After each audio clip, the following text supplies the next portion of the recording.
ئاشتی و یەکڕێزی تاکە ڕێگایە تاکە چارەسەرە بۆ ئەوەی کە بتوانین دەستکەوتەکانی میلەتی خۆمان بپارێزین و لەم قۆناغا ناسک و هەستیارەدا بتوانین لەگەڵ عێراقدا مامەڵە بکەین. هیچ ڕێگایەکی دیکە نییە، بۆیە لە هەر شوێنێک لە هەر جێگایەک نیشانەی ئاشتی، نیشانەی پێکەوە ژیان، نیشانەی یەکڕێزی دەبین لە نێوان لایەنە سیاسیەکان لە کوردستاندا. ئەمە جێگەی دڵخۆشیە، مای دڵخۆشیە بەڕاستی. بۆیە لێرەوە ئەمە چاوەڕوانی ئەوە دەکەین لە دوای هەڵبژاردنەکانی ئەنجومەنی نوێنەرانی عێراق لایەنە کوردستانیەکان بە شێوەیەکی گشتی ئەم یەکڕێزیە بپارێزن و لە تای هەڵبژاردن دەربچن. ئێمە زانیمان کە لە کاتی هەڵبژاردنەکان و لە کاتی کەمپینی هەڵبژاردنەکان و ڕەمانە ینی هەندێک شت دەکرا، هەندێک قسە دەکراوە دەکرا، ئەمانە یعنی وەکو بڵێن ناوما لێنا تای هەڵبژاردن.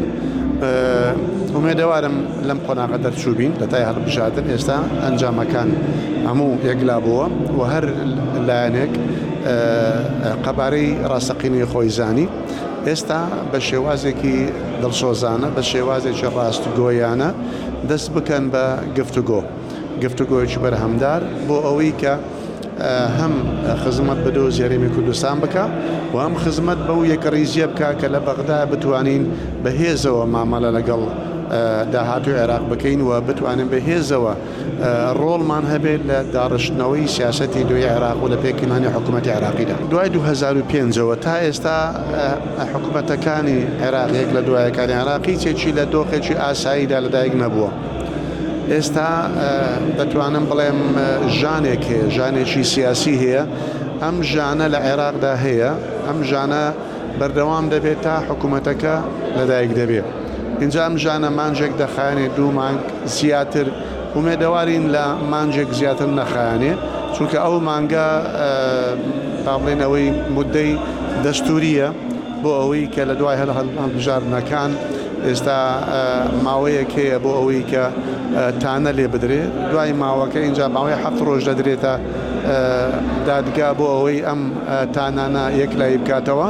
لە دوای ئەوەدا دادگای فیدراڵی تەصدیقی ئەنجامی هەڵبژاردنەکان دەکات. لە دوای ئەوەدا بۆ ماوەی 15 ڕۆژ سەرۆک کۆمار ماوەدا دەنێ بۆ ئەوەی کە پەرلەمانی نوێ پێویستە دانیشتنی یەکەمی خۆی بکاتەوە. ئەمە نزیکەی مانجێک دەخایەنێ لە ئێستاوە. ئەو ومێدەوارین لە دوای ئەو مانگە بە زووترین کات بتوانن حکوومەتی عێراق پێک بێ. ئەویش دەوای ئەوەیە کە وەکو دەزانن ماوەی دەستوری هەیە کەوا سەرۆک کۆمار ماوە دەدا یان گەورەترین کوتلە ڕادەسپێرێ بە پێکهێنانی حکوومەت. ومێدەوارین ئەم ڕاستپاردنە زەحمەت نەبێ، ڕاستپاردنی حکوومەت، ڕاستپاردنی کەسێک یان لایەنێک گەورەترین کوتلە بۆ پێکهێنانی حکوومەت. اینجا پاشەوە 30 ڕۆژی دەدرێتێ بۆ ئەوەی حکوومەتەکە پێک بێ. ومێد دەکەی کە بە زووترین کات پێک بێ.